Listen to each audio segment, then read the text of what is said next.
buka sama puisi dulu, Puisi. Pak Setuju. Puisi. Dr. Rukman ya. Harus puisi dulu Nanti gitu kan. di pertemuan mendatang nanti. Ngeles aja, ngeles. Baik, saya akan mulai diskusi ini.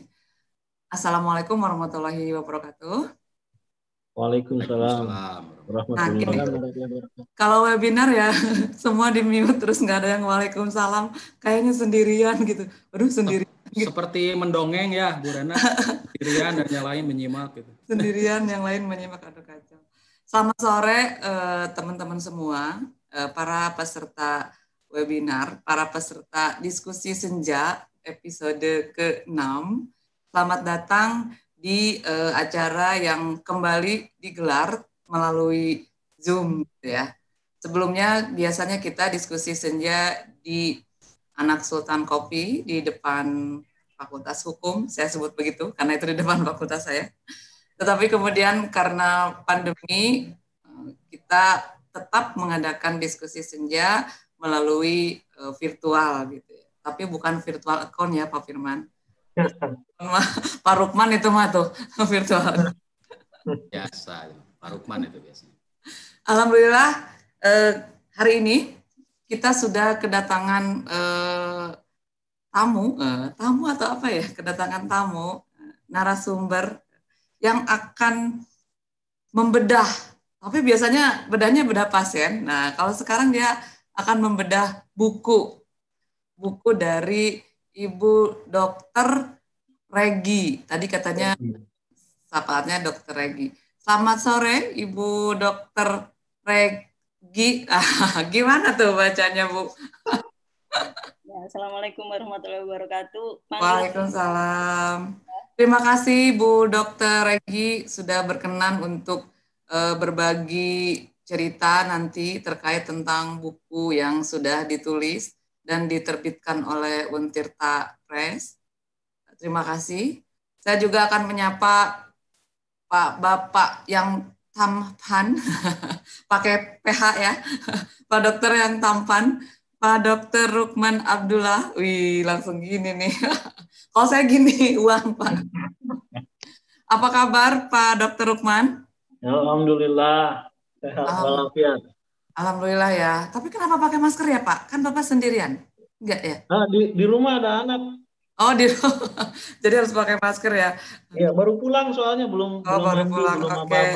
Waduh, terima kasih nih Pak Dokter Rukman sudah mau meluangkan waktu untuk juga membedah. Biasanya suaranya ke mute. Iya nih ke mute sama siapa ya? You are mute, please. Oke, please. Terima kasih, saya ulangi, terima kasih Pak Dokter Rukman sudah berkenan untuk meluangkan waktu untuk membedah buku dari Ibu Dokter Regi yang juga sudah hadir di sini. Jadi diskusi senja yang ke-6 ini, episode 6 ini masih mengupas ataupun membedah buku yang diterbitkan oleh Untirta Press. Kalau nggak salah ini buku yang ke-198 yang akan dibedah.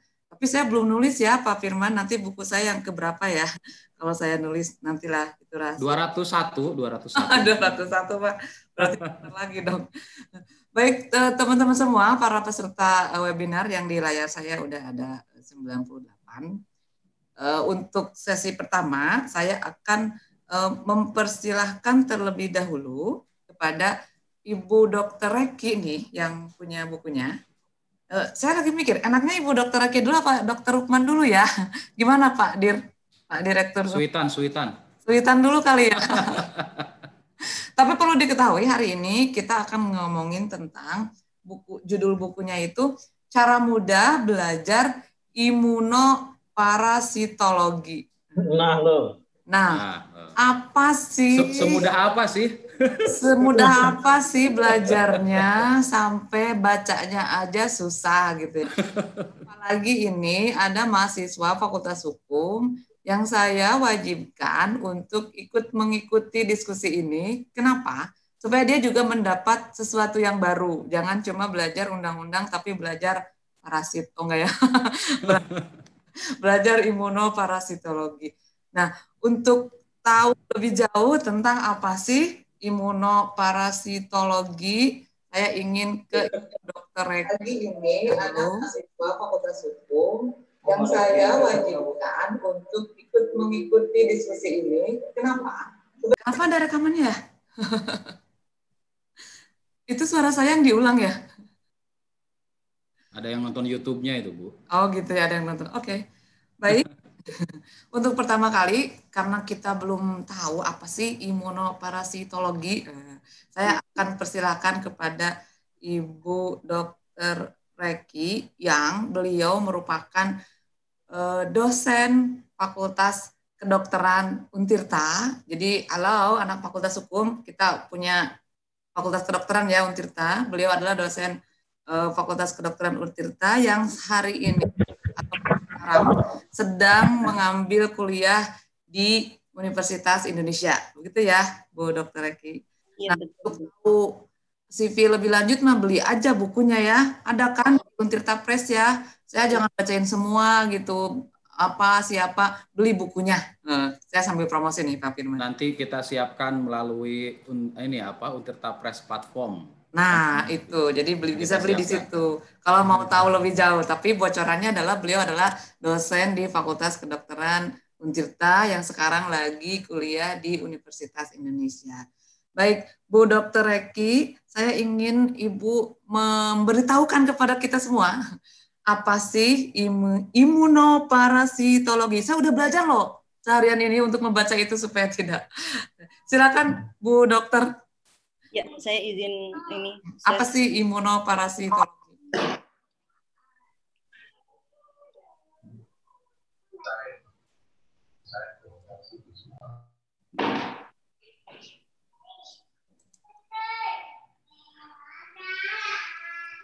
Ya, Assalamualaikum warahmatullahi wabarakatuh. Waalaikumsalam warahmatullahi wabarakatuh. Alhamdulillahirrabbilalamin. Terima kasih kepada Untirta Press yang telah menerima buku saya untuk diterbitkan. Padahal awalnya nggak kepikiran bakalan diterima gitu. Ternyata alhamdulillah diterima. Baiklah. Saya mulai. Perkenalkan, saya Regi. Sebetulnya di kedokteran belum mulai mengajar karena saat ini masih tugas belajar di Universitas Indonesia di bagian ilmu biomedik. Nah, buku ini berjudul Cara Mudah Belajar Imunoparasitologi. Ya, perkenalkan dulu, saya Regi. Hobinya memang menulis.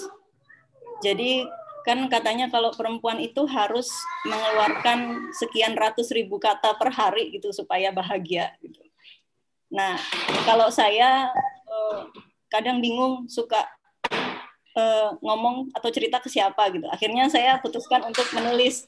Untuk mengeluarkan semua kata-kata di kepala gitu supaya nggak dibilang cerewet lah. Jadi saya pernah menulis novel pada tahun 2015 dengan judul Jas Putih Tapi Hitam. Namun ini hanya self-publishing. Dan di samping itu saya mulai tertarik untuk menulis tulisan ilmiah. Itu sebenarnya sejak tahun 2014, tapi selalu takut-takut untuk disubmit ke jurnal tertentu.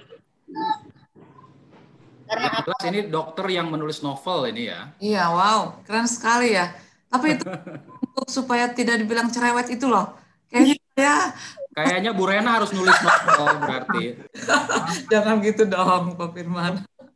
Lalu saya, ya Ibu mangga silakan. Iya, diganggu nih. Ya. Tapi kita santai aja ya Bu ya, kita diskusinya ya. Nggak usah serius ya Bu. Jadi nanti saya nyela-nyela nih, apalagi Pak Firman. Ya. Silakan Bu. Ya, jadi mulai menulis tulisan ilmiah itu baru-baru ini aja. Kemudian merasa kebingungan gitu, mau disubmit ke jurnal apa gitu kan.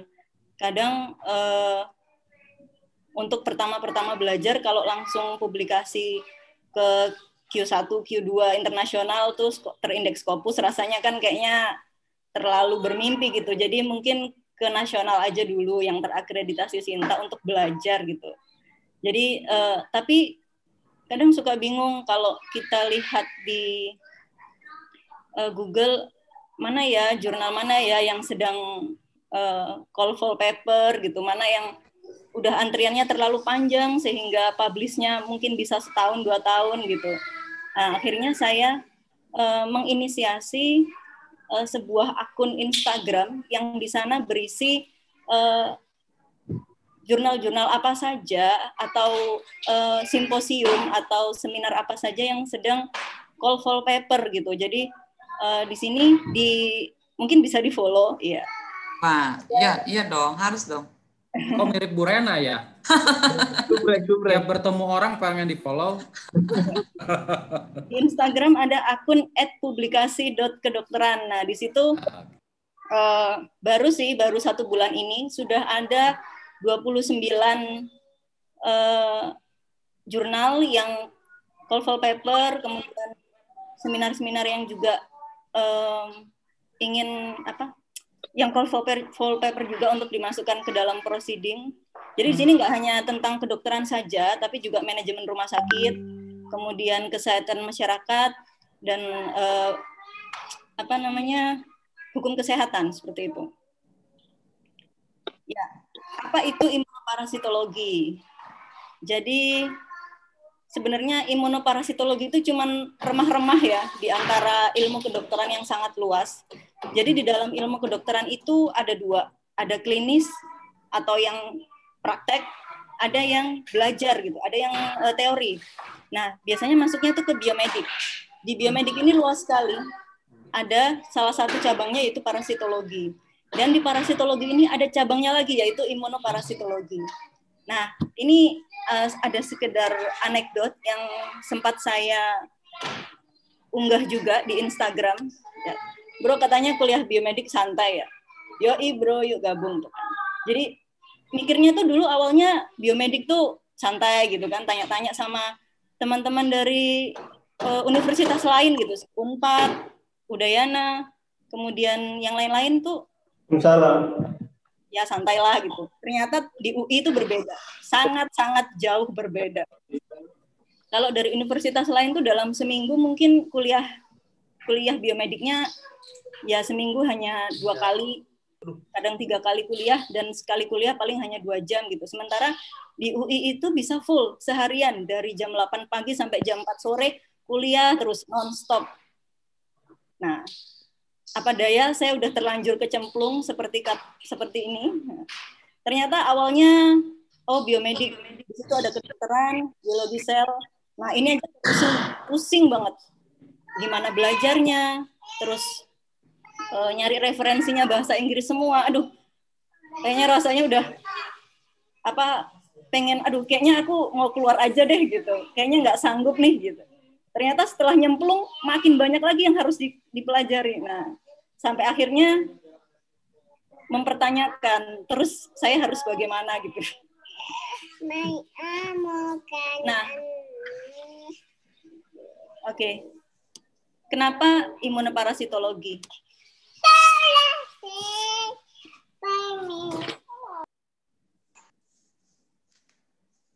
Ini beliau benar-benar ibu nih, beliau nih. Maaf ya. Nah, tidak apa-apa. Ini realitas ibu. Iya. Jadi di Indonesia itu yang saya tahu belum ada buku mengenai imunoparasitologi. Jadi ketika saya mengambil mata kuliah imunoparasitologi, kemudian pada saat ujian bingung gitu, nyari bukunya di mana. Kemudian buku yang ada juga referensinya bahasa Inggris semua, tebal-tebal, yang mana kalau dibawa dari kampus tuh berat gitu. Kalau kita search di Google, buku yang khusus membahas imunologi itu sudah banyak, lebih dari 10. Kemudian yang membahas parasitologi, baik itu buku ajar maupun buku-buku populer, itu juga sudah banyak. Namun imunoparasitologi ketika kita cari di mesin pencarian, kita tambahkan yang scholar ya, biar yang keluar tuh bukan semacam PDF atau slide-slide PPT, ini tidak ada. Jadi belum ada buku imunoparasitologi di Indonesia. Bahkan ketika saya mencari di buku di fakultas perpustakaan fakultas maupun perpustakaan universitas juga ternyata belum ada buku imunoparasitologi. Sementara untuk mempelajarinya itu ya luar biasa lah rasanya gitu kan. Nah, kenapa parasit gitu? Kenapa penting sekali? Karena parasit ini kan ada banyak ya. Ada mengenai jamur, kemudian serangga, lalu protozoa, kemudian cacing. Jadi parasit ini unik. Dia itu memiliki sistem evasi. Dia bisa menghindari sistem imun tubuh kita. Itulah kenapa penyakit-penyakit parasit di Indonesia ini dia sifatnya kronis. Jadi seorang pasien itu dia bisa menderita cacingan bahkan bertahun-tahun, 5-7 tahun tanpa mengalami gejala. Namun ada juga kalau yang dia terinfeksi parasit serangga misalkan. Ada orang yang bisa mengalami skabies atau kutuan itu sampai bertahun-tahun gitu. Dan kadang ada juga yang nggak merasa itu gatal. Karena memang parasitnya ini menghindari imun tubuh manusia gitu. Ini yang membedakan dia dengan virus, dengan bakteri, atau dengan patogen-patogen lain atau kuman-kuman yang lain gitu. Di sini apa saja? Di sini ada 3 bab. Ada konsep dasar imunologi, di mana kita harus tamat dulu nih di bagian dasar-dasar imunologinya, yang nggak harus advance. Jadi intinya apa? Kalau kita harus tahu dulu, kemudian kita tahu parasitnya, lalu kita belajar di bab 2-nya, di imunoparasitologi. Di sini kita lihat respon imun tubuh manusia terhadap serangga-serangga. Di sini ada 40 halaman membahas itu. Kemudian diagnosis berbasis imunologi terhadap parasit yang sekarang sudah banyak berkembang. Nah, harapannya apa? Saya ingin mahasiswa kedokteran itu apa ya? Yang anggapannya sekarang tuh belajar terus kan itu menjadi santai gitu. Jadi pingin ada buku yang mudah dibawa, mudah dimengerti, kemudian yang friendly, dan ketika melihatnya itu nggak hopeless duluan gitu. Seperti yang kita tahu kan, buku-buku kedokteran tuh misalkan Fisiologi Guyton tuh dia 900 halaman. Anatomi Sobota itu sampai 2 seri, masing-masing seri 400 halaman seperti itu. Jadi untuk bawanya aja susah gitu, gimana mau bacanya gitu. Susah kita bawa kemana-mana gitu kan. Ya, itu saja dari saya. Saya kembalikan ke moderator. Terima kasih Bu Dr. Eki. Penjelasan yang sangat menggugah ya, menggugah saya terutama untuk tidak cerewet tapi menulis aja gitu. Gimana gitu rasanya, ya ampun. Dan jadinya punya ide, iya ya, bikin buku nggak usah tebal-tebal ya, biar mahasiswa senang gitu bacanya. Baik, Pak Dr. Rukman. Ini Pak Dr. Rukman ini yang hari ini akan membedah buku yang tadi udah disampaikan. Saya mau nanya, menurut Pak Dr. Rukman ini, apa sih yang menarik dari buku ini? Pak, silakan Pak Dokter. Ya, terima kasih kesempatannya. Tapi sebelum saya mulai, tadi sekelebatan saya lihat pesertanya nih ada senior saya nih, Dr. Omat Rahmat Hasbullah, SPOT. Mana Pak Dr. Omat? Kok nggak ada? Omat? Ayo Dok Omat. Suaranya mana nih? Jadi nanti beliau bisa nambahin sepertinya. Yang menarik dari buku ini, pertama dokter sempat menulis itu sesuatu gitu. Karena ya beliau, terutama Dr. Eki ini, saya tahu anak beliau 3.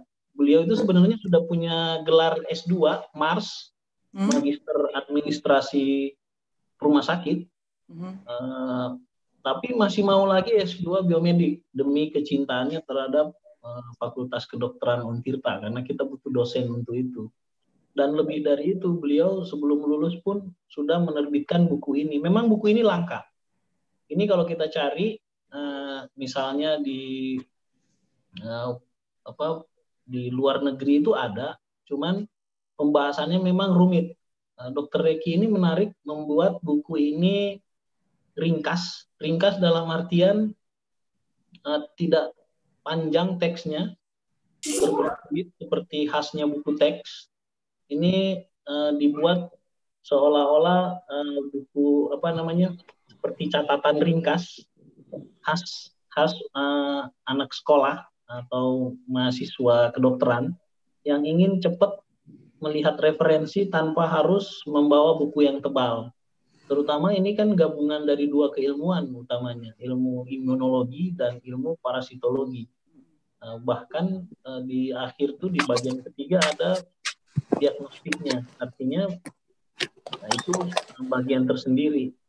Dr. Reki mampu membuat ini menjadi sangat ringkas bagi kami dokter, terutama karena ini menurut saya ini sangat tertarget audiens dari buku segmented ya. Ya sangat tertarget karena saya pun sebagai dokter layanan primer atau dokter umum ini butuh waktu untuk mencernanya. Meskipun ini sudah dibuat ringkas dan sudah dibuat sedemikian rupa mudah untuk dipelajari oleh Dr. Reki, tetapi kami pun di komunitas kedokteran ini masih membutuhkan waktu untuk memahami isi ini. Menurut saya mungkin maksud Dr. Reki di sini bisa dikonfirmasi nanti oleh Dr. Reki bahwa mudah di sini dalam artian bukan dalam pemahamannya, tetapi mudah di sini dalam bentuk kemasannya, dalam bentuk ringkasnya, dalam bentuk poin-poinnya seperti itu. Tapi untuk memahami ini, saya yakin sekali mahasiswa kedokteran pun masih butuh pendampingan, diskusi dan kesan saya pertama. Tapi di tengah kelangkaan buku, terutama imunoparasitologi ini adalah jawaban yang sangat bagus. Jadi tidak perlu lagi nanti kesulitan untuk mencari referensi dalam bentuk yang ringkas. Dalam bentuk yang ringkas tidak berupa teks yang panjang, kemudian berbelit-belit, sehingga menyebabkan kita tenggelam dalam informasi yang memang lumayan sulit ilmu ini. Terus di bab-bab awal penjelasan beliau tentang imunologi ini, imunitas ini sudah sangat lengkap. Itu dibahas semua, mulai dari imunitas bawaan yang didapat, antigen imunogen yang sekarang lagi ngetren gara-gara corona ini, orang semua membahas rapid test, swab dan sebagainya. Sistem komplement ini yang unik di parasit karena parasit itu barangnya besar dibanding virus dan bakteri sehingga butuh sistem imun yang lebih unik. Nah, di sini ada sistem komplement yang dibicarakan oleh Dr. Reki. Ini menarik kalau dibahas nih. Kemudian ada Major Histocompatibility Complex. Ini semacam ID atau penanda bahwa ini bagian dari tubuh. Nah, ini yang menentukan nanti respon imun. Ini dibahas komplit. Ada sitokin, reseptor antigen, mekanisme efektor, organ limfoid, toleransi imunologi, dan seterusnya. Ini dan yang intinya di sini ada imunoparasitologi, ini respon imun hospes terhadap serangga. Ini sering sekali kita. Ini meskipun di sini ada anak fakultas hukum, bukan berarti buku ini sama sekali tidak punya arti untuk kita bersama, karena di bab 2 inilah yang menarik terutama karena kita sering bermasalah dengan serangga, kita sering bermasalah dengan cacing, kita sering bermasalah dengan protozoa. Nah, protozoa di sini mungkin maksudnya kalau kita mau sederhanakan sejenis parasit yang banyak menempel pada nyamuk, itu nanti bisa kita Dokter Reki bisa bantu untuk jelaskan. Dan kita sering bermasalah dengan jamur. Jadi ini sebenarnya common problem atau problem masalah umum yang sering kita hadapi di masyarakat sehari-hari dan yang membuat kita mencari layanan kesehatan karenanya. Jadi bisa kita banyak tanyakan nanti nih, bagaimana sebenarnya respon tubuh kita terhadap serangga kalau ada serangga yang gigit, bagaimana terhadap cacing, bagaimana terhadap protozoa. Itu banyak kita tahu seperti jamur. Kemudian di bab terakhir nih uji-uji serologi. Sering kita dihadapkan pada bagaimana kita harus uji lab, tetapi kita tidak mengerti apa maksudnya.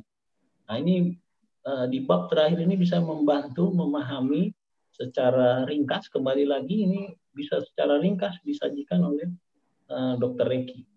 Nah, sementara itu dulu harapan saya nih ada tambahan nih dari senior nih Dok Omat. Waduh, Dok Omat tuh yang mana nih sininya ya?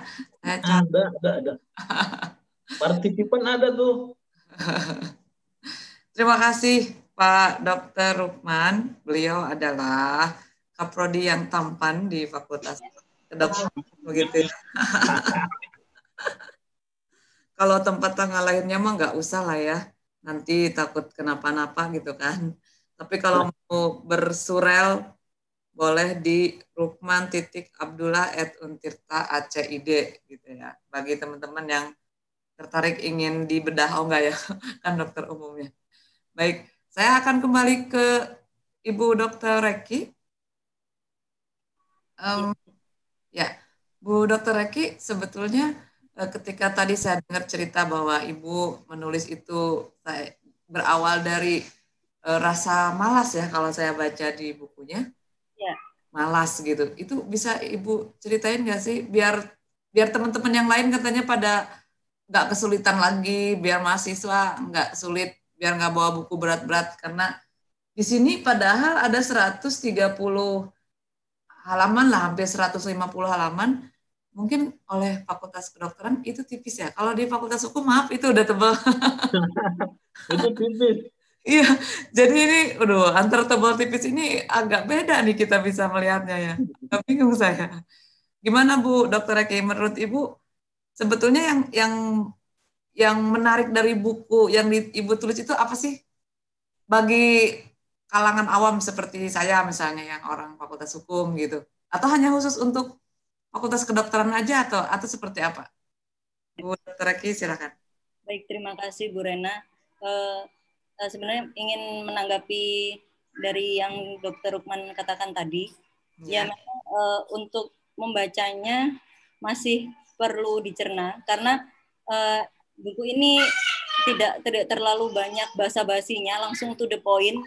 Jadi untuk kalangan umum awam itu memang mungkin masih sulit ya. Tapi untuk teman-teman di Fakultas Kedokteran yang memang dia harus mempelajari imunologi, terutama yang imunologi dasar di bab 1, saya rasa itu udah mengerti ya. Kecuali kalau memang seperti teman-teman yang sudah terbiasa di klinis, terbiasa berpraktek, terus kemudian terjun lagi membaca teori-teori, ya memang agak sulit gitu. Saya juga berpraktek sebagai dokter umum itu selama 5 tahun lebih, itu memang hampir nggak pernah buka buku sama sekali. Saya juga merasakan seperti itu. Jadi ketika harus kuliah lagi, itu benar-benar seperti memulai dari nol gitu. Dan itu satu, dari kalangan umum mungkin masih sulit mencerna. Kemudian ingin juga memperkenalkan ilmu parasitologi kepada khalayak awam. Jadi mungkin untuk teman-teman di sini yang bagian hukum, ada kaitannya dengan ilmu parasitologi. Mungkin kalau ada yang pengen ambil skripsi dan lain-lain, bisa. Jadi parasitologi itu ada ilmu tentang entomologi. Entomologi itu dia belajar tentang serangga, tentang belatung. Ya, belatung dan sebagainya. Nah, itu berguna di ilmu forensik. Jadi kita ada mata kuliah entomologi forensik. Jadi diteliti itu, misalkan ada mayat, kemudian dia ditemukan mayat di sungai misalkan, di pantai. Ternyata setelah diperiksa belatungnya itu bukan jenis lalat khusus di pantai, tapi di pegunungan. Berarti dimungkinkan dia dibawa tuh dari gunung ke pantai atau seperti itulah gitu. Jadi ini keren nih Pak Firman. Yang meninggal begini seneng dokter. Oh ya Allah, kok tahu sih? Orang kriminolog soalnya. Aku baru bilang ini keren gitu kan. Kebetulan di Fakultas Hukum juga ada mata kuliah ilmu kedokteran forensik memang. Tapi itu khusus untuk mahasiswa bidang pidana aja. Ya silakan Bu. Tadi ceritanya keren. Ya itu sih salah satunya. Kemudian misalkan itulah gitu. Jadi, waktu S1, waktu koas, pernah saat stase forensik itu ada kasus kematian mahasiswa anak SMA. Awalnya karena bertengkar sama temannya, kemudian meninggal seperti itu. Nah, tapi pada saat itu teman lawan bertengkarnya ini dia merasa nggak mukul kencang-kencang, cuman mukul bercandaan aja gitu, cuman bukan berantem yang kayak tawuran gitu, bukan. Nah, tapi untuk menghilangkan kecurigaan itu dilakukanlah otopsi di bagian forensik Rumah Sakit Sanglah di Denpasar. Jadi ketika saya stase di sana, ternyata setelah diotopsi ditemukan penyebab kematiannya itu bukan dari trauma tumpul karena pertengkaran atau karena dipukul, bukan. Tapi ternyata ditemukan cacing di saluran nafas anak yang meninggal tersebut gitu. Jadi tersangkanya ini bebas karena penyebab kematiannya itu disebabkan karena adanya cacing. Namun pada saat itu di Rumah Sakit Sanglah atau di Universitas Udayana belum ada ahli parasitologi yang benar-benar serius gitu mendalami bidang parasitologi, terutama entomologi forensik. Jadi ketika di situ dari ahli forensiknya, dokter spesialis forensiknya menyatakan penyebab kematian adalah sumbatan saluran nafas akibat cacing, seperti itu. Padahal dalam ilmu parasitologi kita bisa mendalami, kita bisa identifikasi spesies cacingnya itu apa gitu. Kok bisa sampai menyumbat ke sana? Apakah ada di bagian tubuh lain selain di saluran nafasnya dan sebagainya? Jadi sebenarnya ilmu parasitologi ini bisa mensasar segala aspek gitu, baik ilmu hukum, terutama kesehatan masyarakat juga gitu. Ya. Oke, menarik sekali Bu. Aduh, saya jadi gimana ya? Jadi gimana? Langsung berpikir, oh iya juga ya, kalau misalnya di Fakultas Hukum kan harus selalu ada sebab untuk sebuah akibat, namanya kausalitas gitu. Nah, ini akibatnya mati nih, sebuah kematian. Sebabnya apa? Nah, sebab ini harus selalu dicari. Nah, bisa saja orang meninggal itu bukan karena dipukul tadi ya, tapi melainkan karena memang di dalamnya ada cacing dan itu udah ada gitu kasusnya. Wah, ini keren sekali. Untung mahasiswa yang ikut join yang kriminologi sama yang pidana khusus. Jadi mudah-mudahan mereka bisa menangkap. Baik, Ibu dokter, Pak Dokter Omat mana? Katanya mau komen. Ada. Mana? Tapi kalau nggak ada, saya mau ke Pak Dokter Rukman nih. Setelah Pak Dokter Rukman membaca buku ini, kira-kira menurut Pak Dokter Rukman, tadi udah dibilang sih segmented, tapi buku ini bagusnya siapa nih yang baca? Apakah hanya Fakultas Kedokteran atau menurut Pak Dokter Rukman ini harusnya ada loh yang baca selain dari Fakultas Kedokteran gitu? Ya kalau untuk tujuan utama buku ini tentu Dokter Reki bikinnya untuk komunitas kedokteran tentunya, karena dari latar belakang menulisnya kan dia sudah ingin mengalami hal yang sama kepada sejawat-sejawat junior terutama maupun mungkin senior yang lagi belajar tapi kesulitan nemuin saripati dari buku teks yang tebal-tebal gitu tuh. Nah ini sekarang sudah ada disajiin begitu ringkas, to the point, benar-benar to the point ini. Sehingga memang dibutuhkan ilmu dasar kedokteran yang ada untuk paham ini. Tetapi apakah buku ini hanya untuk kedokteran? Tentu tidak. Saya tadi bilang terutama bab 2. Bab 2 ini banyak membahas hubungan antara parasit dengan kehidupan kita sehari-hari. Bagaimana kalau kita digigit serangga, sebenarnya apa sih yang terjadi, kok bisa bengkak-bengkak begitu, kok bisa terjadi gatal dan sebagainya. Ya, ada yang sampai apa sih melepuh itu apa ya di kita apa? Tomcat. Ya, itu salah satu respon imun tubuh kita yang kalau orang, kan ada beberapa orang tuh bawaannya penasaran, ingin tahu. Meskipun bukan keilmuannya, ingin tahu. Saya salah satu termasuk orang yang sangat ingin tahu dalam hal teknologi, terutama gadget. Jadi hal-hal terkait itu meskipun bukan bidang keilmuan saya nggak sekolah itu, tapi saya banyak belajar tentang itu, beli bukunya, lihat videonya, ikut webinarnya, sampai beberapa kali bisa ngebongkar pasang dan mereparasi gitu sampai ke sana. Nah, di buku ini juga bagi teman-teman kalau mungkin di Fakultas Hukum menyimak ini bisa dibaca sebagai salah satu dasar untuk nanti kalau ikut, yang terutama yang hukum pidana nih, ikut mata kuliah forensik tadi. Ya, jadi bisa tahu misalnya ada yang meninggal, orang meninggal tapi nggak diketahui ini kapan meninggalnya, cukup dengan melihat larva serangga yang ada di situ sudah bisa diperkirakan waktu meninggalnya dan sebagainya.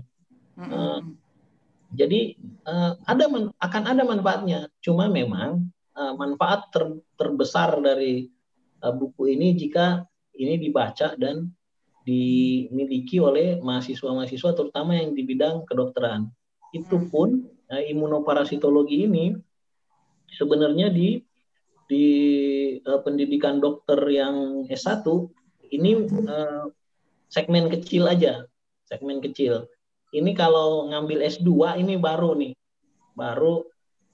ada khusus tentang kajian khusus tentang respon imun terhadap parasitologi yang secara khusus. Tapi kalau di S1 ini dibahas sepintas saja karena masih terpisah terutama ilmunya antara parasit dan imunologi. Jadi kalau kemarin mahasiswa semester 3 di Fakultas Kedokteran baru saja menyelesaikan modul imunologi selama 2 minggu dan di situ pasti dibahas berbagai macam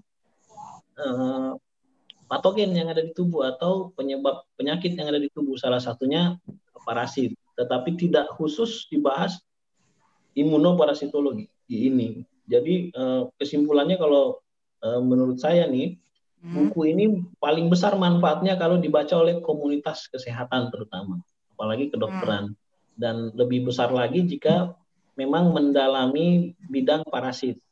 Tapi tidak menutup kemungkinan teman-teman yang ingin tahu, karena kalau kita misalnya, saya suka novel Sherlock Holmes gitu. Holmes itu pengetahuannya luas banget. Dia berteman dengan dokter siapa tuh namanya, Watson. Dokter Watson itu dokter yang tentara. Itu pengetahuan Holmes yang bukan dokter ini banyak sekali di bidang kedokteran, dan itu pasti karena membaca.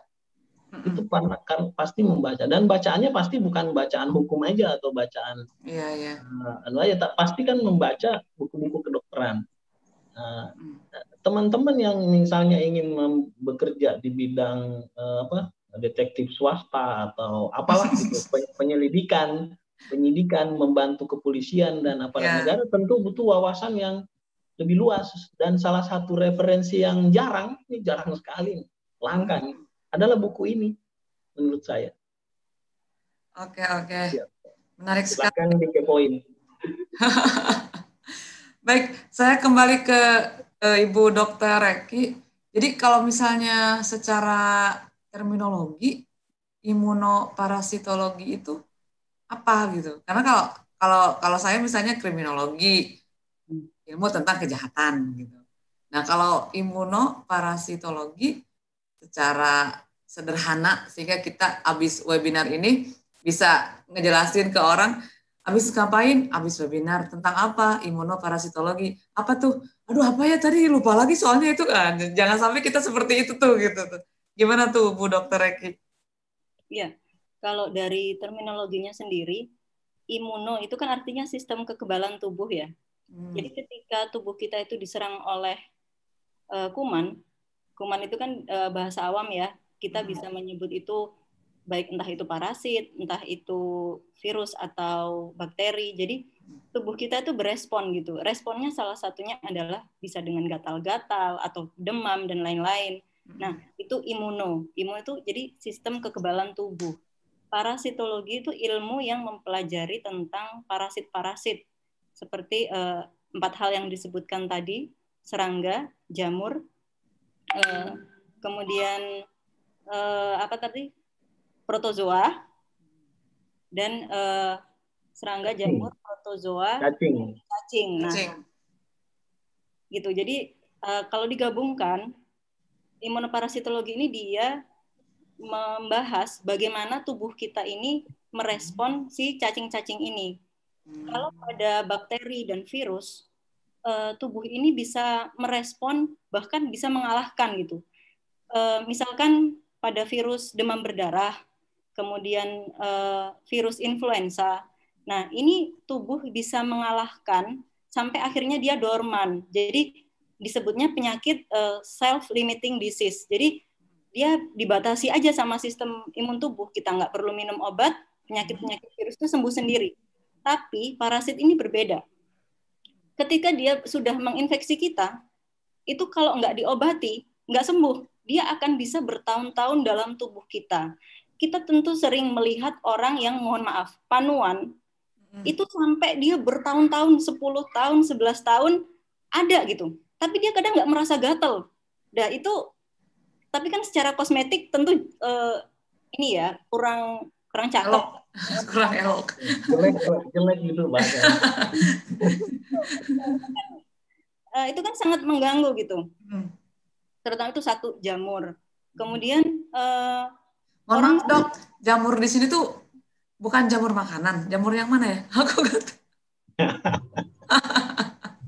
Jamur kan sekarang ada jamur crispy ya kan? Berarti itu parasit apa gimana gitu? Oh, bukan. Jadi kalau jamur itu dia banyak jenisnya kan ya. Ada yang patogen atau yang menyebabkan penyakit, ada yang non patogen. Jadi dia memang tidak menyebabkan penyakit. Mau kita konsumsi jamur kuping dan segalanya itu kan enak, bikin crispy ya kan. Nah, tapi jamur-jamur di sini tuh dia yang memang bisa menyebabkan penyakit gitu. Tapi itu jamur makanan, maksudnya bentuknya itu gitu. Oh, kalau yang kelihatan. Jamur bisa menyebabkan penyakit nggak bisa dilihat kasat mata. Dia bisa dilihat di bawah mikroskop dengan pembesaran 40 sampai 100 kali baru kelihatan. Mohon maaf ya Bu Reki, karena Bu Rena taunya jamur itu yang biasa dimakan. Iya itu. Sama jamur yang di kaki. Ini jamur yang di kaki. Nggak bisa dimakan Bu kalau yang itu. Bukan yang jamur yang itu kan maksudnya. Istilah kedokteran. Fungi. Oh fungi, oke ya. Ya silakan Bu Dokter. Ya, itu sih. Jadi intinya secara terminologi ini adalah bagaimana tubuh kita merespon terhadap parasit yang masuk ke dalam tubuh. Bagaimana tubuh kita merespon parasit yang masuk ke dalam tubuh kita, dan parasit itu bisa dari serangga, bisa dari jamur, protozoa sama cacing. Ya. Nah, mungkin kalau disederhanakan ke istilah hukum nih kali ya. Istilah hukum. Kriminal, bagaimana sistem keamanan atau polisi atau tentara di dalam tubuh kita ini merespon para kriminal atau penjahat-penjahat yang datang dari luar, yang kita sebut serangga, kita sebut jamur, kita sebut cacing, kita sebut protozoa tadi, direspon oleh polisi dan tentara yang ada di tubuh kita. Jadi bahasa lebih awamnya seperti itu. Oke. Nah, berarti dari respon yang masuk itu tergantung imun dari tubuh kita sendiri gitu ya? Ya, betul. Kita menerimanya berarti imun si tubuh itu beda-beda gitu ya. Ada yang responnya gimana, tergantung kadar imunnya. Gitu ya, Bu Dokter Eki? Aku ngarang aja sebetulnya ini. Sebetulnya apa yang terjadi itu, maksudnya gejalanya yang timbul itu tergantung respon sistem imun setiap orang. Jadi setiap orang tuh berbeda. Misalkan dalam sebuah pesantren itu banyak kasus sebutnya bahasa awamnya kayak gudikan gitu. Ya. Satu kobong gitu kan? Ya. Jadi kayak semacam ada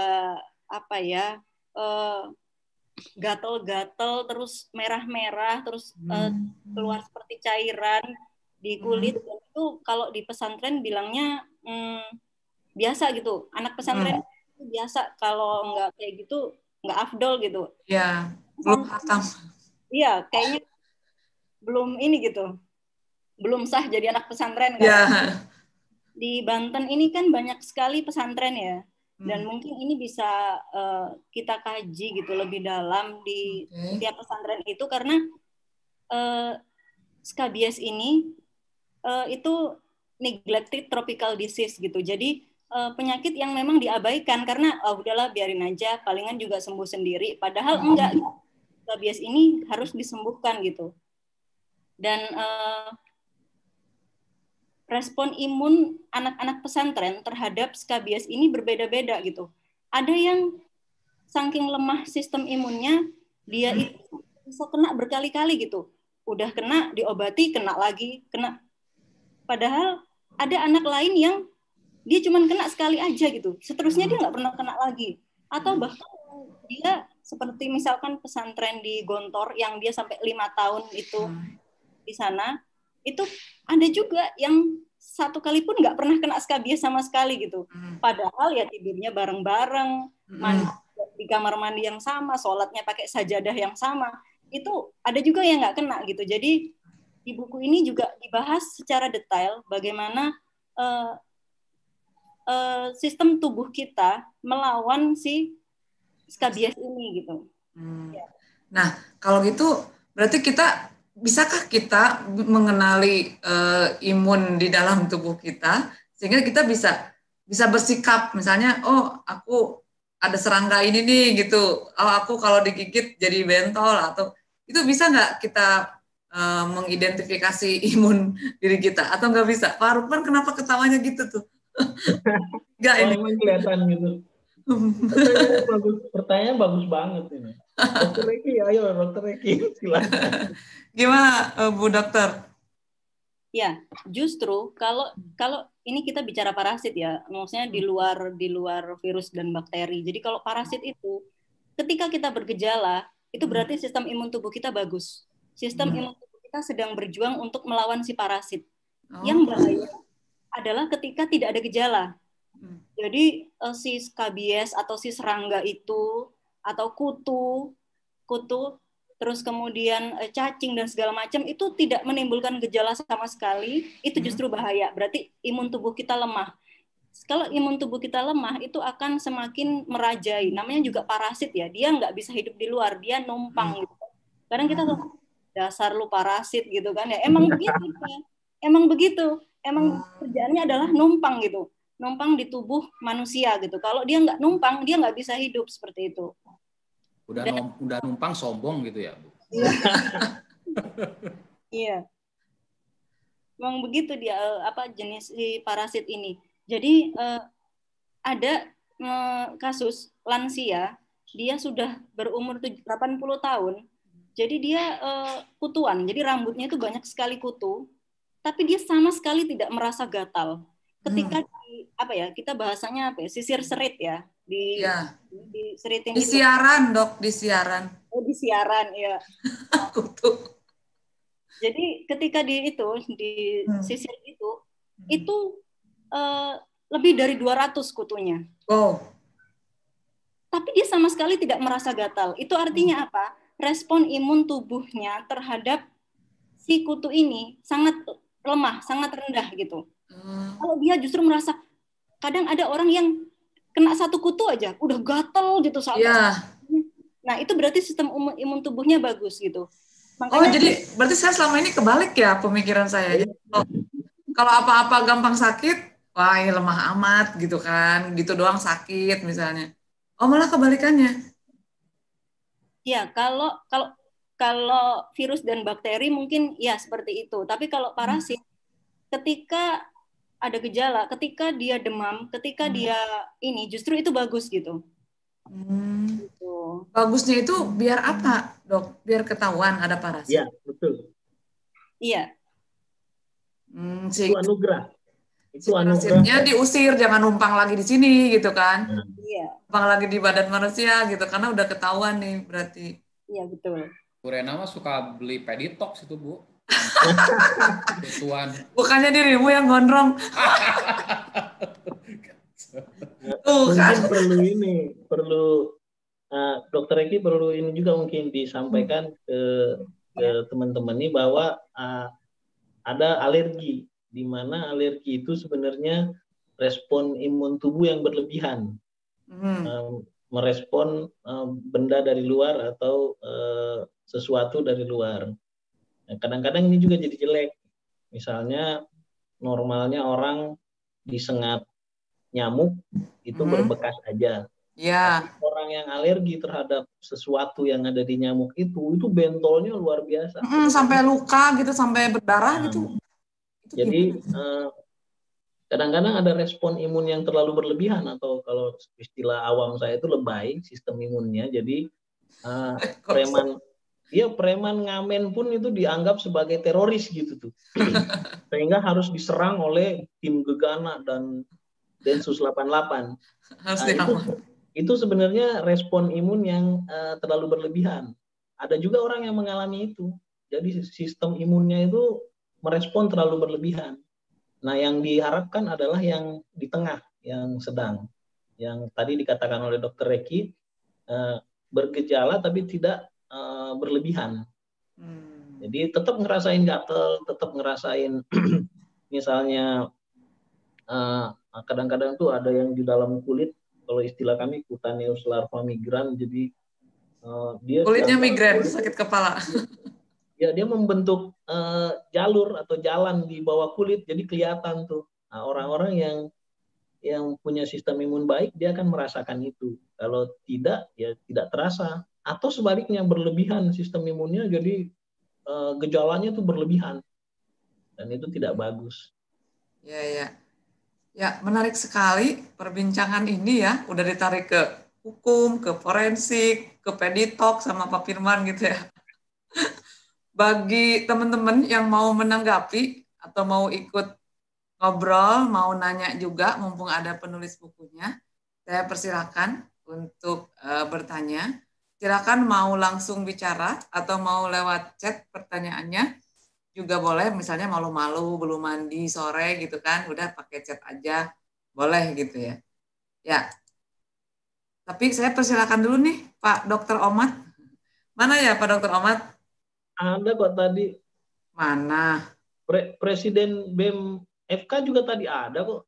Mana presiden? Kalau gitu saya persilakan presiden, ketua BEM. Oh, ketua BEM ya. Saya pikir sama semua, ada presiden. Ketua BEM Fakultas Kedokteran mau. Ada beberapa mahasiswa saya yang udah ngambil modul imunologi nih di sini. Misalnya Renald, ayo Renald, tanya Renald. Ya, mana yang namanya Renald mau bertanya nih, mumpung ada ibunya. Ada Renald nih. Coba mana Renald mau angkat suara? Enggak ya, angkat bicara. Iya, Bu Rena, kita perlu menyapa juga. Saya lihat ada Ibu Dekan kami, Ibu Dr. Siti Farida, Dr. Siti Farida. Mungkin bisa. Selamat sore Ibu Dekan. Assalamualaikum Ibu Dekan.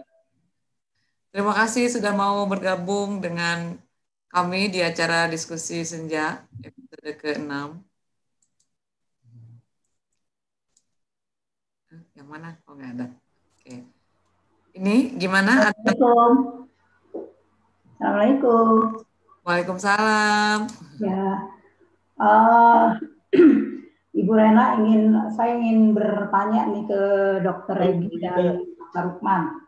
Ya, Siap, Bu Ida. silakan, Bu Ida. Ida, Dr. Rukman. Ya, Bu. Tadi kan menarik sekali ya materi buku yang dibuat oleh Dokter Regi tentang parasitologi. Nah, yang saya ingin tanyakan kan parasit-parasit yang tadi menyebabkan gatal-gatal seperti panu dan lain-lain. Nah, sekarang kalau misalnya tubuh kita kena sesuatu terus memerah seperti alergi, apakah itu karena imun tubuh kita yang kurang atau bagaimana? Karena yang terjadi pada diri saya nih ya, pada diri saya orang olahraga, gitu kan, dari kecil saya suka olahraga. Nah, ketika saya berolahraga, saya kok kalau kena rumput saya gatal-gatal. Itu pertama. Nah, yang kedua, saya tidak bisa menggunakan produk-produk kayak counter pain gitu yang panas-panas pokoknya ya. Counter pain seperti itu. Nah, itu langsung gatal-gatal gitu.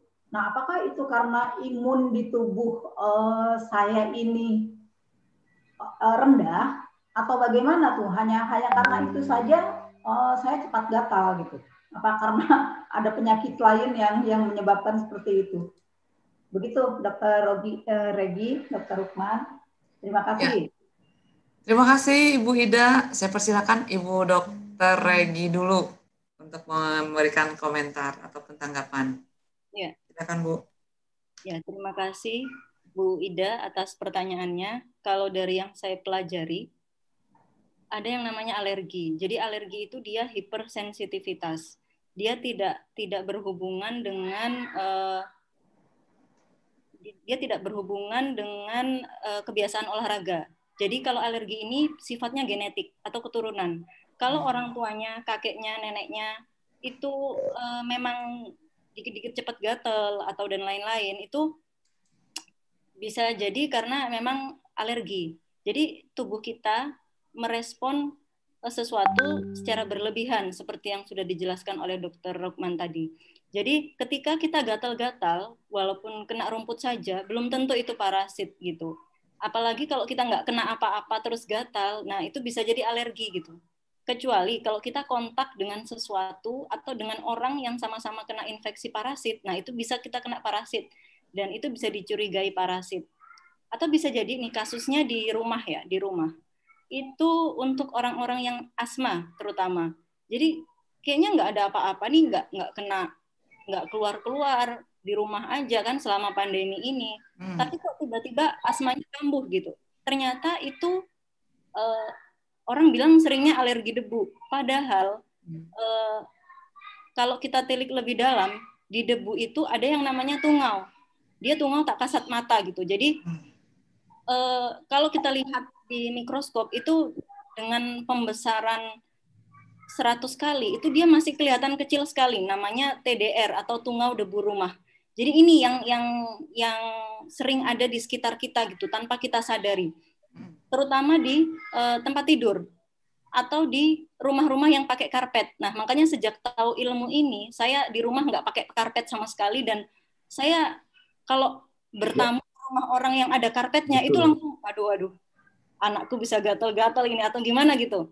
Terutama yang punya riwayat asma. Dan jadi parasit ini sebenarnya sangat dekat dengan kehidupan kita gitu. Bahkan ketika waktu di UI saya disuruh praktikum, ayo kalian bawa debu dari rumah kalian masing-masing gitu.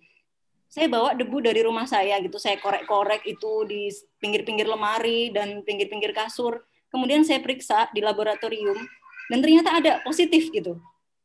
Jadi kadang saya merasa, aduh, saya yang udah tiap hari nyapu, terus juga kadang ngepel gitu tuh masih ada gitu. Dia masih hidup di sekitar kita gitu, dan dia bisa menyerang kita kapan saja gitu. Itu sih. Terima kasih. Ya, makasih Bu Dokter. Ini Pak Dokter Rukman silakan. Tadi pertanyaan Bu Ida. tadi Bu Ida habis olahraga ternyata mungkin istirahat atau guling-guling di rumput mungkin istirahat. Guling-guling, masa guling-guling? Bukan Kan begitu, beliau Dok. olahragawan. Maksudnya, jadi bukan saya karena orang olahraganya sebetulnya, tetapi saya orang olahraga, tetapi kena rumput saja saya langsung gatal-gatal gitu. Itu padahal olahraga itu sehat gitu ya Bu ya. Padahal olahraga ini identik dengan bermain bola, memegang bola dan lain-lain gitu kan. Ada apa? Mensano incorpore sano. Iya loh, di dalam jiwa yang sehat. Oh, kebalik ya. Jadi memang imunitas itu kadang-kadang berbeda. Sehat tubuh itu tidak hanya aspek kardio atau kardiovaskular dan respirasi. Jadi kebanyakan dari kita yang berolahraga itu sehatnya di otot, tulang, pernafasan, aliran darah. Meskipun juga olahraga bisa memberi dampak positif ke imunitas tubuh, sistem pertahanan tubuh tadi. Tetapi memang kalau orang sudah punya, kalau kita pakai istilah awam, bakat atau bawaan alergi, itu memang akan sensitif terhadap hal-hal tertentu.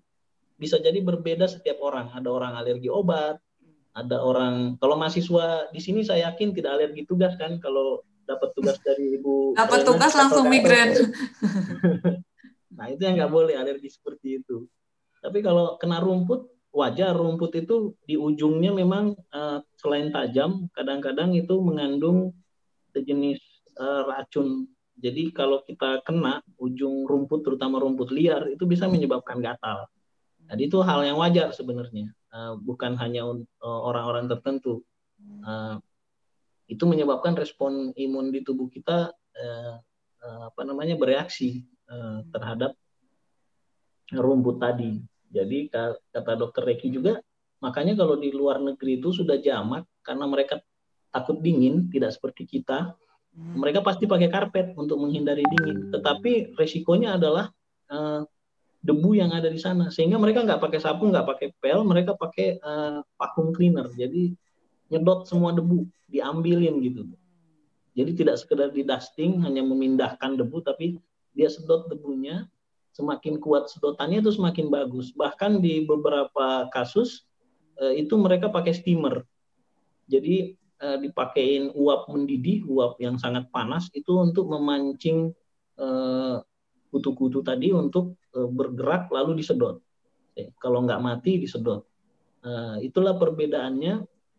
Kalau sekedar nyapu dan pel, tentu tidak bisa menghilangkan debu lebih baik dibanding kalau disedot pakai vacuum cleaner. Terutama yang bakat alergi. Ini terutama yang bakat alergi. Ya, jadi memang ini bawaan ya, berarti kita tidak bisa memilih untuk tidak alergi debu gitu. Kita nggak bisa milih itu. Tapi gimana caranya kalau kita udah tahu punya alergi seperti itu atau imun kita, apa yang harus kita lakukan untuk mengantisipasi atau menanggulangi? Kok menanggulangi kejahatan? Gimana tuh Bu Dokter? Bu Dokter. Bu Dokter Reki, Bu Dokter, Pak Dokter. Ya. Bagaimana kita harus bersikap gitu sebagai yang awam? Kan kalau saya harus belajar imunoparasitologi, aduh kayaknya nggak keotakan gitu. Ini untuk dalam kehidupan kita, bagaimana kita bersikap supaya kita bisa aman, bisa sehat gitu. Iya, baik. Jadi kalau kita sudah sadar kita ada keturunan alergi atau kita tahu kita alergi makanan tertentu, alergi debu dan sebagainya, kita yang pertama kita lakukan yaitu menghindari. Karena kalau alergi tidak ada obatnya. Jadi dia hanya ada obat yang untuk menekan alerginya, bukan menyembuhkan gitu. Jadi satu, menghindari hal-hal yang kira-kira bisa memicu alergi. Yang kedua, dari makanan. Ya, jadi beberapa parasit tertentu seperti misalkan jamur, dia senang dengan lemak. Jadi dia sifatnya lipofilik.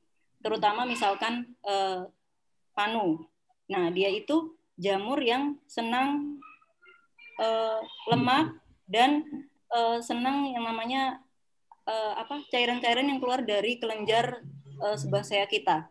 Jadi ada namanya kelenjar, itulah kelenjar sebasea itu. Jadi ketika kita berkeringat, itu si jamur semakin suka ada di tubuh kita. Makanya disarankan untuk sering-sering mandi. Nah, itu kedua. Kemudian jamur itu juga ada yang sifatnya senang glukosa atau senang gula. Jadi ketika kita konsumsi terlalu banyak gula, jadi nggak harus yang manis-manis ya, tapi konsumsi karbohidrat yang terlalu tinggi, itu ada beberapa jamur yang tadinya dia bersifat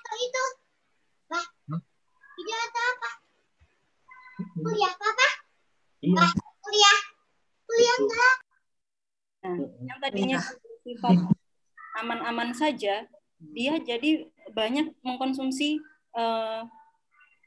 glukosa dalam tubuh kita, dia jadi semakin kuat, dia jadi semakin banyak di dalam tubuh dan akhirnya menyebabkan penyakit.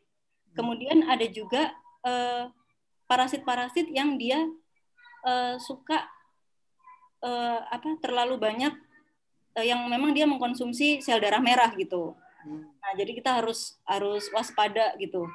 Dan ada lagi juga parasit-parasit yang seperti cacing misalnya, dia menyerap nutrisi.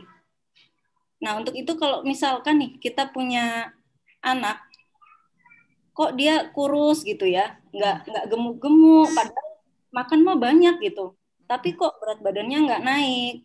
Nah, itu perlu kita periksakan gitu. Bisa langsung dibawa ke dokter anak atau diperiksa. Nah, khawatirnya dia ada cacing. Nah, ini kalau misalkan seperti ini kasusnya, dia harus mengkonsumsi obat cacing dulu, baru kemudian dia bisa lanjutkan makan yang banyak itu. Karena kalau dia tidak diobati, dalam tanda kutip percuma gitu, dia makan banyak, makanannya itu nutrisinya akan diserapnya oleh si cacing. Jadi cacingnya tuh di dalam semakin bertelur,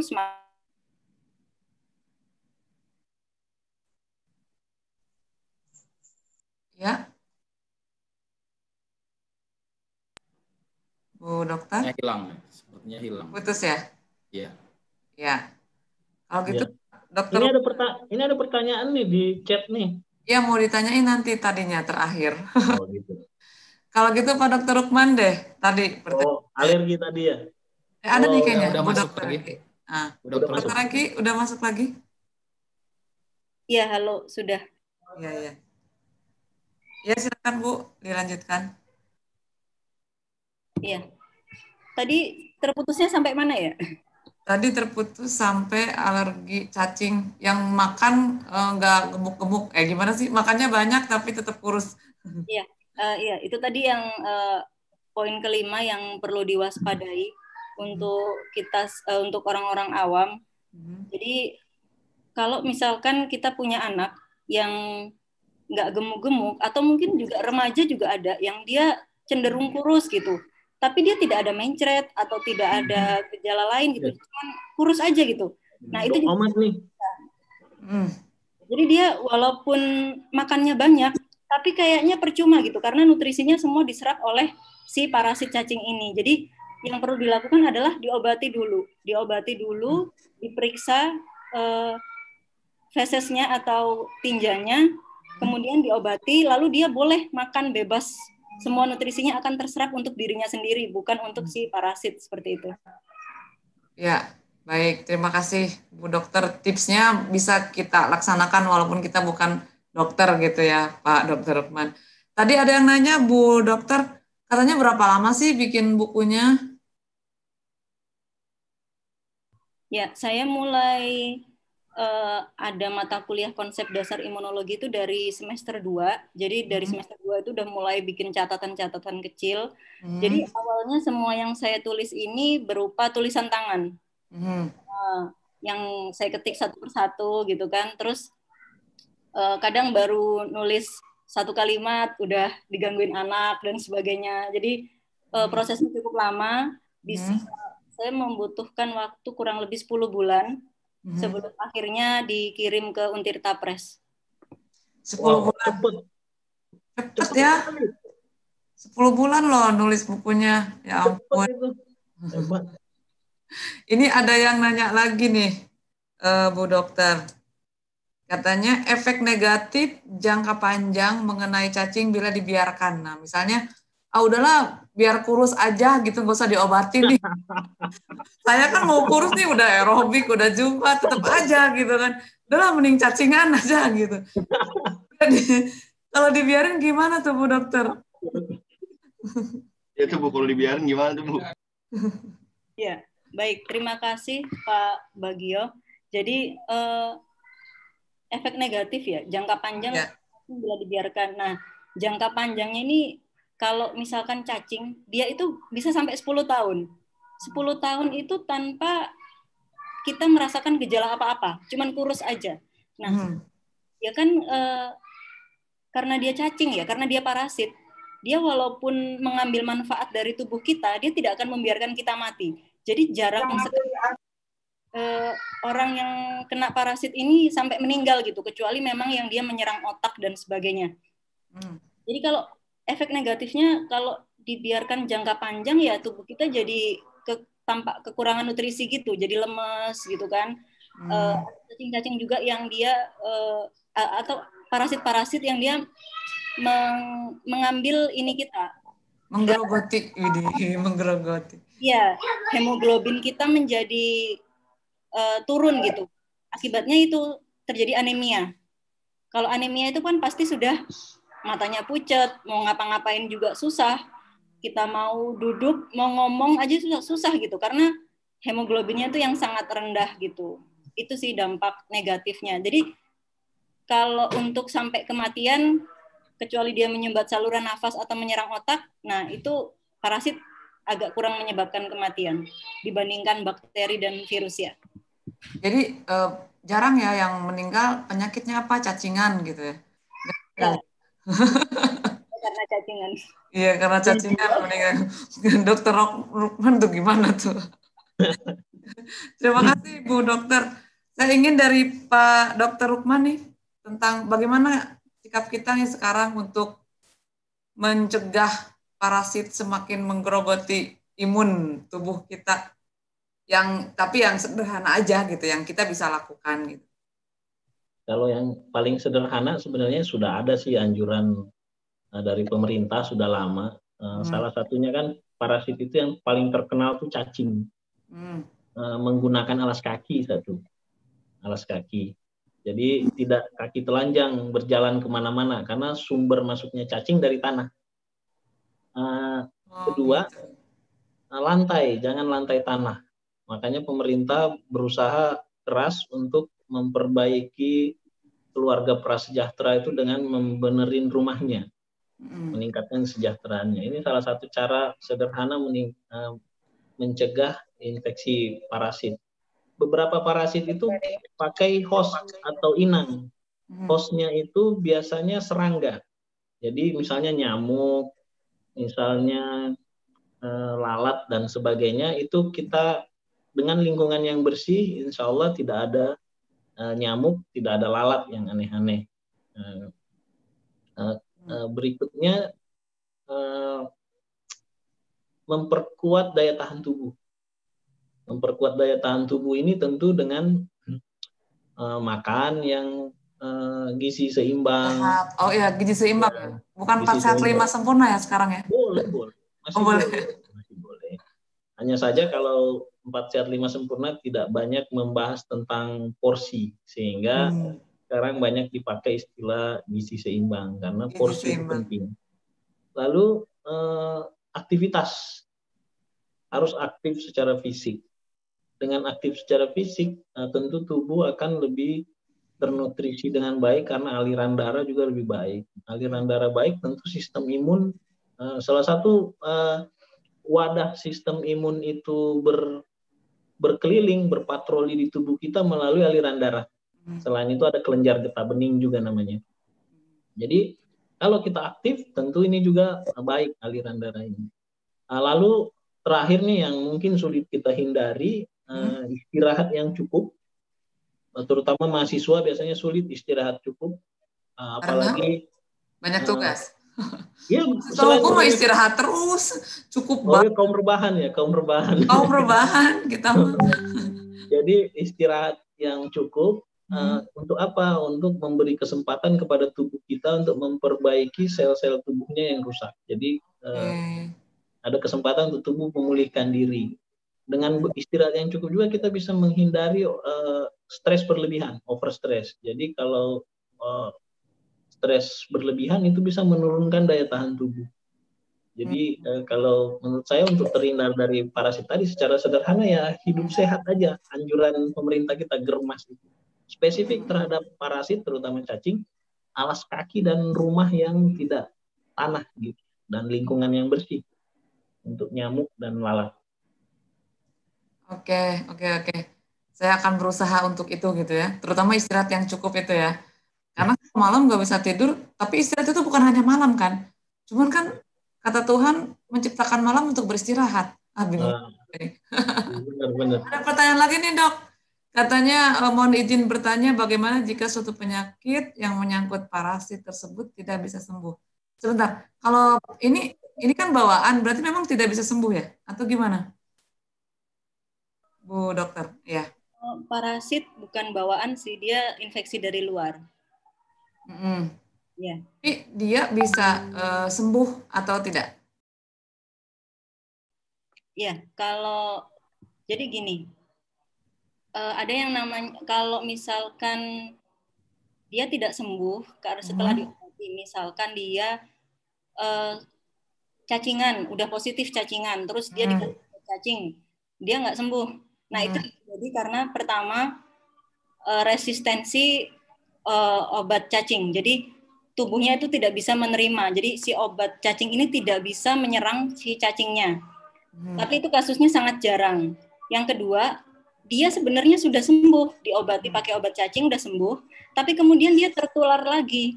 Kebiasaan makan yang tidak mencuci tangan sebelum makan, atau yang dikatakan oleh Dr. Rukman dia tidak menggunakan alas kaki dan sebagainya. Itu untuk cacing.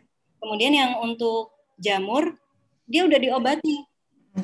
Udah pakai segala obat lah, itu salep 24, kalpanak, segala macam. 88 Densus. Disponsori nih kayaknya nih. Nah, terus tapi Densus. Iya kayu anak kayu kita kah? Iya. Hostnya? Kaning itu bukan kah? Ya, tolong di mute. Iya, paling semua doang gue gini doang kok. Iya. Ya kayu pun paling semeter doang. Harus semeter. Ya semeter. Tapi kini hostnya tolong di mute ya.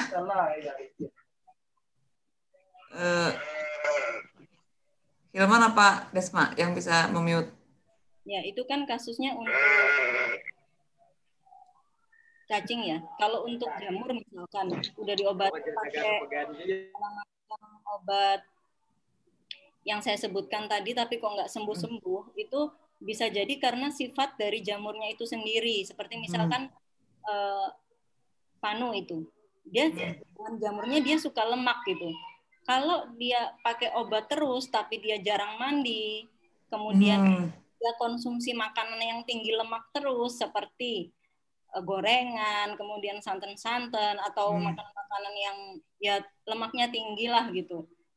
Itu jamurnya akan tetap hidup gitu, dia akan tetap senang, dia nggak peduli mau diserang obat, toh aku di sini punya banyak makanan gitu di dalam tubuh ini, aku bisa hidup, dia akan tetap hidup seperti itu. Jadi intinya kita tidak boleh memfasilitasi si parasit ini untuk tetap hidup. Untuk dia numpang di kita gitu ya.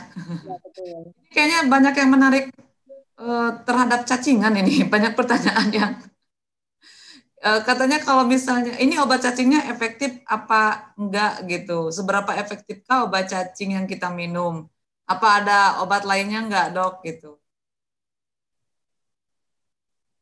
Ya, jadi gini ya, apakah ada kemungkinan tetap terinfeksi cacing walaupun sudah minum obat cacing? Jadi begini, kita ini kan dianjurkan untuk pada tahun 2011 ya, itu WHO menganjurkan untuk mengkonsumsi obat cacing 1 tahun 2 kali setiap 6 bulan. Nah, Tapi pada beberapa bulan terakhir karena Indonesia itu sudah dianggap bisa gitu mengurangi angka kejadian cacingan ini, maka untuk pencegahannya itu sekarang 1 tahun sekali.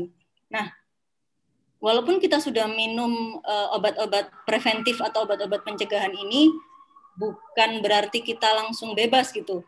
Kita tetap harus menjaga kebersihan seperti yang tadi.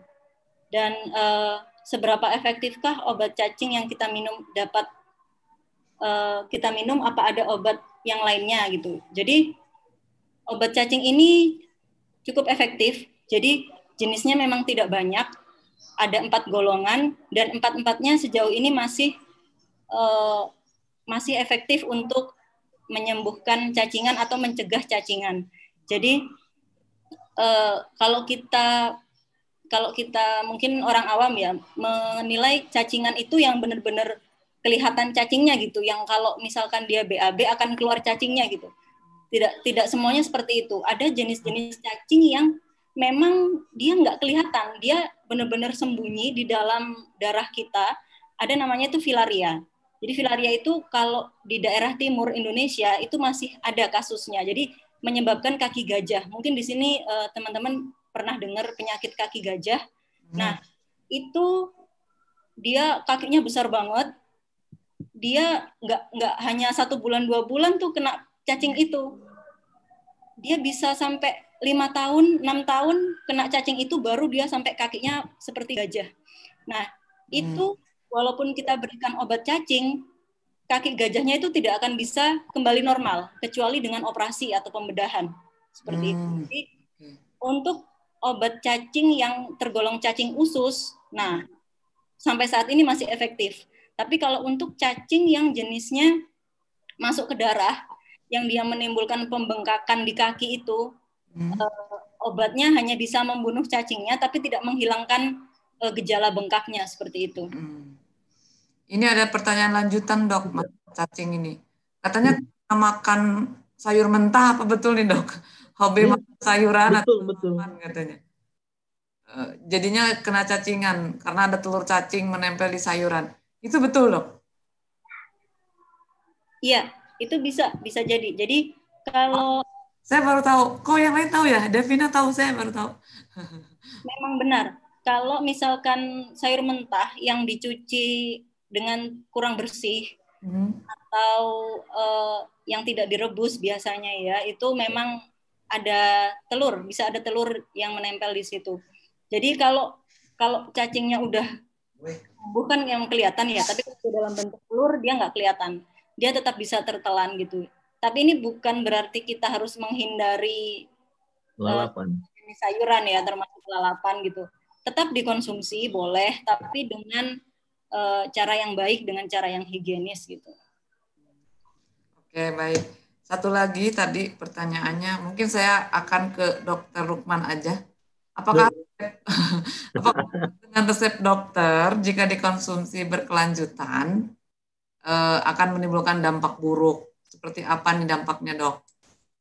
Ya, ini juga perlu kami sampaikan ke teman-teman semua, termasuk yang di rumah kalau bisa disampaikan, bahwa sebenarnya obat itu pilihan terakhir. Kalau bisa kita berpola hidup sehat saja, toh tubuh itu sebenarnya punya perangkat untuk memperbaiki diri kalau ada masalah.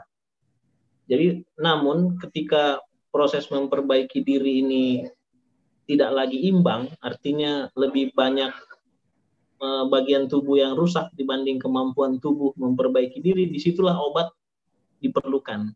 Obat tidak akan bisa tanpa ada istirahat. Jadi ketika ada pasien yang punya resep dan dia kemungkinan untuk terulang kembali penyakitnya, kemudian dia pikir, dengan mengulang resepnya saya bisa obati kembali. Ini sebenarnya paradigma yang keliru, karena sebaiknya penyebab penyakitnya yang dihindari, bukan bergantung kepada obat. Karena obat, tidak ada satupun obat yang tidak punya efek. Pasti punya efek, meskipun efeknya terkontrol. Dan obat itu rata-rata diciptakan untuk dikonsumsi dalam waktu jangka tertentu atau jangka singkat. Tidak diciptakan untuk dikonsumsi dalam jangka waktu lama. Karena tadi hanya dibuat di periode tertentu sambil orang istirahat, makan yang cukup, kemudian tubuhnya kembali pulih lalu balik beraktivitas. Hampir semua obat itu. Kecuali memang obat-obat tertentu yang apa boleh buat kita harus tanggung efek sampingnya. Seperti orang yang sudah kena hipertensi, seperti orang yang sudah kena diabetes dan sebagainya. Dan efek sampingnya ini memang harus dikontrol penggunaannya. Jadi obat, kembali lagi namanya juga obat, bukan makanan. Ketika dikonsumsi harian, itu sudah mulai mengganggu karena obat kok dikonsumsi harian sebenarnya. Sebaiknya yang dikonsumsi harian itu makanan sehat. Makanan sehat, oke. Makanan sehat. Tapi kalau terpaksa minum obat, dan itu harus diulang-ulang, nah ini terakhir jawaban intinya adalah konsultasikan dengan dokternya sebelum mengulang resepnya. Karena akan ada efeknya itu. Saya beli sendiri, saya asam lambung kambuh beli aja sendiri obatnya. Jadi yang tergantung sakitnya, tergantung sakitnya. Tergantung sakit. Terima kasih dok. Ini satu lagi karena kita dibatasi waktu ya, tapi ini pertanyaannya menarik Bu Dr. Regi. Pertanyaannya yang pertama, apa sih parasit yang paling berbahaya? Gitu. Kemudian yang kedua, adakah parasit yang mempengaruhi psikologis? Ini dari Pak Irfan Aziz katanya. Silakan Bu Reki. Pertanyaan terakhir ya teman-teman. Iya, terima kasih. Jadi apa parasit yang paling berbahaya ya? Yang paling berbahaya tentu yang menimbulkan kematian ya. Kalau dari golongan jamur ada yang namanya jamur Aspergillus, dia bisa menyerang saluran nafas. Nah, itu dia bisa menimbulkan kematian. Dan di luar negeri sudah banyak kejadian COVID-19 yang dia meninggalnya itu justru karena dia terinfeksi jamur gitu. Setelah diteliti, jamurnya ini yang memperparah kondisi COVID-nya seperti itu. Kemudian kalau dari golongan protozoa itu ada yang namanya malaria disebabkan oleh parasit Plasmodium. Ketika dia menyerang otak disebutnya malaria cerebral, itu dia bisa menimbulkan kematian. Kemudian untuk dari serangga, dari serangga sih belum ada ya. Yang lebah itu serangga bukan? Iya.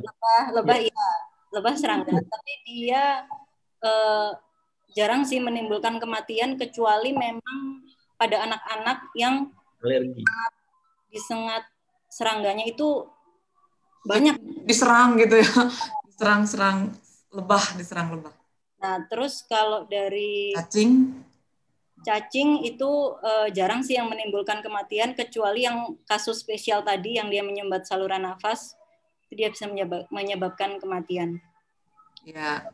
Oke, pertanyaan terakhir dari saya. Tahu tadi kan dari peserta. Belum jawab yang apakah parasit yang yang psikologis itu maksudnya mungkin jadi gimana tuh ya? Ya, jadi ada golongan jamur namanya Cryptococcus yang dia dalam tanda kutip digadang-gadang sebagai penyebab skizofrenia. Jadi apa itu skizofrenia? Selama ini kan mohon maaf kita menyebutnya ODGJ, orang dengan gangguan jiwa atau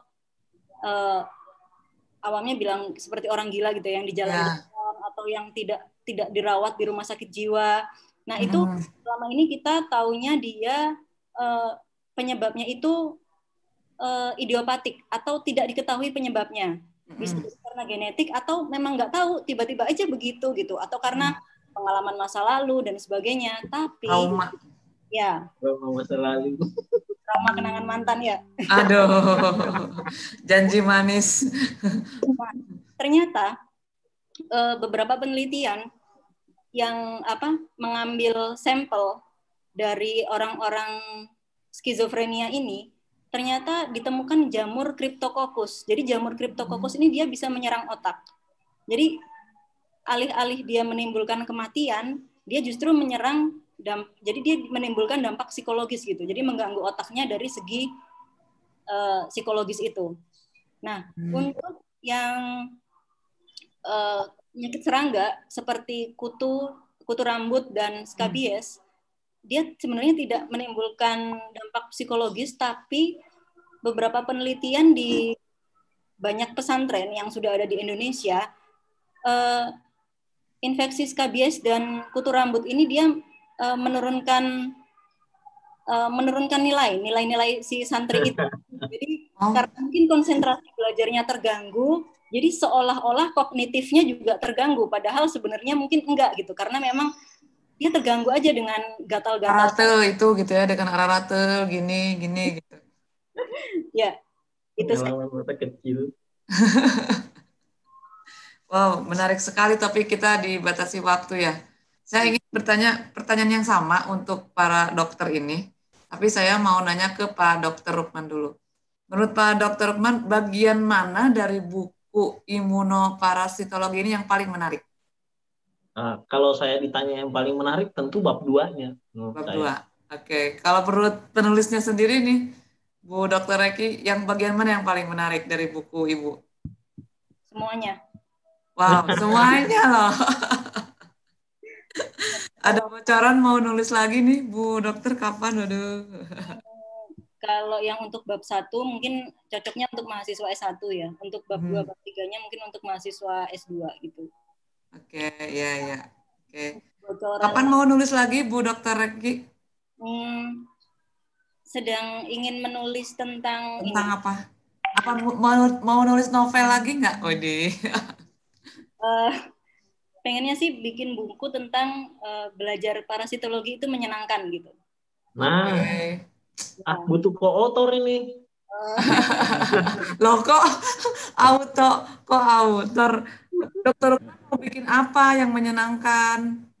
Ya ini sih yang ingin memperkenalkan aja, karena kan selama ini yang terkenal di masyarakat itu virus sama bakteri. Pokoknya asal awas virus gitu, awas bakteri. Kalau parasit ini kayaknya kurang populer gitu. Jadi ingin memperkenalkan ke masyarakat bahwa justru parasit ini yang sangat dekat loh dengan kehidupan kita. Bahkan kita bisa makan, tidur, mandi bersama parasit gitu. Di parasit itu gitu kan. Oke. Jadi intim. Ya, tim penulis ya, Dok. Baik. Ada lagi yang ingin disampaikan mungkin terakhir, Bu Dr. Reki? Oh ya, untuk bocoran juga, untuk ya ini mohon doanya juga, jadi supaya saya bisa lulus tepat waktu kuliah di UI. Amin. Oh, aminnya 10 kali, 1000 kali. Waduh, aminnya udah 1000 kali. Aduh. Bu Dekan mungkin bisa closing statement nanti Bu Dekan. Iya, siap. Jadi selain menulis buku ilmiah juga, saya juga tertarik menulis buku tentang parenting atau seputar dunia ibu gitu. Jadi saya sedang berdua dengan teman saya menulis tentang bagaimana menjadi emak santai tanpa drama seperti itu. Waduh, dari judul-judulnya aja udah kece badai gitu ya. Pasti menarik kan. Menarik banget nih. Iya, Pak Dr. Rukman, ada bocoran mau nulis buku apa nih Pak Dr. Rukman? Saya sementara masih buku yang topiknya kesedihan. Drama berarti tentang drama. Bocoran Bu Rena. Kenapa? Dr. Rukman itu nulis tentang 2 dasawarsa Provinsi Banten yang akan dibahas minggu depan.